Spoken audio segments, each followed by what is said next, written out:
Happy Halloween. It's Thursday, October 31st, 2024. This DayWeather podcast brought to you by Converse County Tourism. Douglas and Glen Rock, Wyoming are bustling with action this holiday season. Plan your excursion, including fun activities, beautiful downtowns, and historic treasures. Learn more at conversecountytourism.com. Well, happy Halloween, everybody. It's going to be an okay Halloween. We're going to have some chilly temperatures. There'll be some breezy areas. And for far western Wyoming, eastern Idaho, the Pacific Northwest, there's going to be a little bit of snow shower activity with the next Pacific wave. So that's one part of the world in our neck of the woods that will have a little bit of weather today and tonight. Generally dry, cool, breezy elsewhere. Now we're going to continue to see Pacific waves move across the North Pacific through the Gulf of Alaska, then into the western United States. This will be continuing through the weekend with another wave coming in Saturday and Sunday, then another one coming in late Monday and Tuesday of next week. So the door to the Pacific is open. Systems are going to be coming, but the confidence in the details are really low. It looks like there's plenty of weather coming, but they may become, let's say, disorganized systems or systems that can't all be put together into one cohesive storm system. This type of pattern lends itself to frequent periods of snow in the mountains, but kind of spotty, sporadic precipitation across the lower elevations. At least I think that's how the weekend will go into early next week. Now, mid to late next week, we'll see if one of these systems will try to get better organized. Bottom line is, pattern is certainly going to be colder, and the pattern is certainly going to be more what I like to call unsettled as we head into the first full week of November.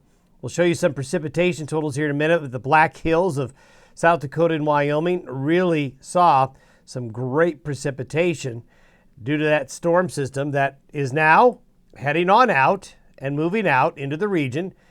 This cloudiness you see right here, the edge of it, this is the next Pacific wave coming in. Not a terribly strong one, but this is going to make the Pacific Northwest cold and wet.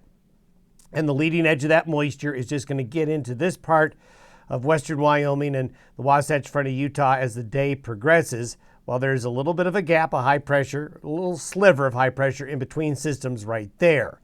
When we look at the precipitation totals through tomorrow morning, now this does not include some precipitation that fell in this area yesterday and overnight. So that doesn't include yesterday, during the day, and overnight. But you can see that swath that we had been talking about coming across the region, depositing some very good moisture in some areas that really, really needed it as it came on through.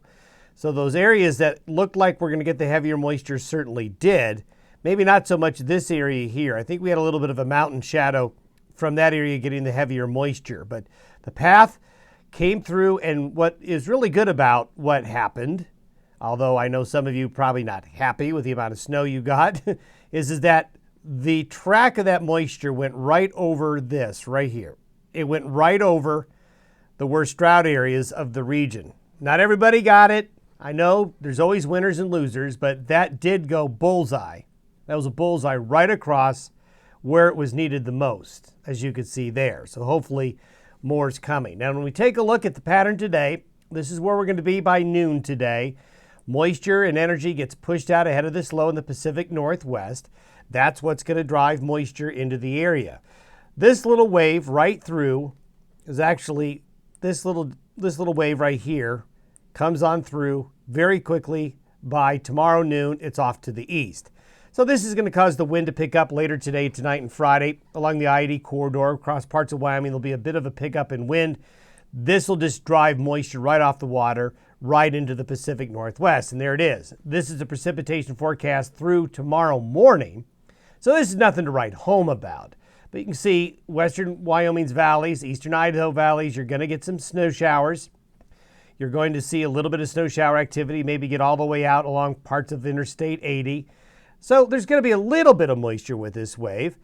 Then as we get into the weekend, some of that Pacific activity begins to slide into the Great Basin. But it gets stretched. So we're going to get a kind of a disconnect between the northern part of the trough and the southern part of the trough.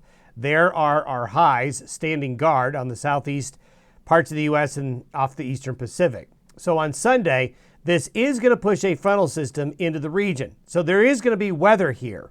There's going to be some rain and snow activity along this front. It's just not going to be an organized storm system. But as we get into late Saturday, Saturday night, Sunday, into Monday, cool, unsettled weather will envelope the west with areas of rain and snow showers and colder temperature readings. This is by Monday. So this is by Sunday morning. This is by Monday morning. Again, it gets stretched out a little bit. So that kind of decreases the ability for this low to become terribly organized or strong. But notice we've got another wave in coming right behind it because the highs are still there. So unsettled, this is where the word unsettled comes from. We've got systems coming through, but not terribly organized ones. So you'll get a little separation in terms of where the heavier moisture will be. This is by Tuesday. So Sunday, Monday, Tuesday. So you can see there's lots of L's in there. There's a trough coming in. Winds aloft are in from the northwest. There's a broad trough over the western United States. So you're going to get a precipitation pattern like this, where it's kind of hodgepodge. You're going to have pockets of moisture here and there, but not a concentration of deeper moisture like you see out here further east, where Gulf of Mexico moisture is going to really funnel in some significant moisture into the central U.S. The weather in the west through Wednesday here, there's going to be precipitation. There's going to be rain and snow, just not widespread or concentrated. Although I think this area right here, eastern Colorado in particular, as we get into late Sunday and Monday, you need to kind of watch that maybe that low, this low right here, might produce a little bit more in the way of upslope. Something that we'll need to keep an eye on for, let's say, late Sunday into Monday. Then as we look at the temperature pattern, well, it's going to be cold. That colder air just funnels in out of Canada into the western United States from the Great Basin through the Rockies and just to the western edge of the western high plains. You can see the northern plains and areas east aren't going to really get into the cold air yet. But through the early to middle parts of next week, unsettled is the key word. And we see more systems coming, maybe another one around that Friday, Saturday time frame of next week. This is what the snowfall looks like in the period. This is the period from Sunday through Election Day Tuesday. So there's going to be some weather. Mountain passes, the higher elevations, your higher elevation roadways will probably be most impacted. Have yourself a good and safe Halloween. We'll see you tomorrow.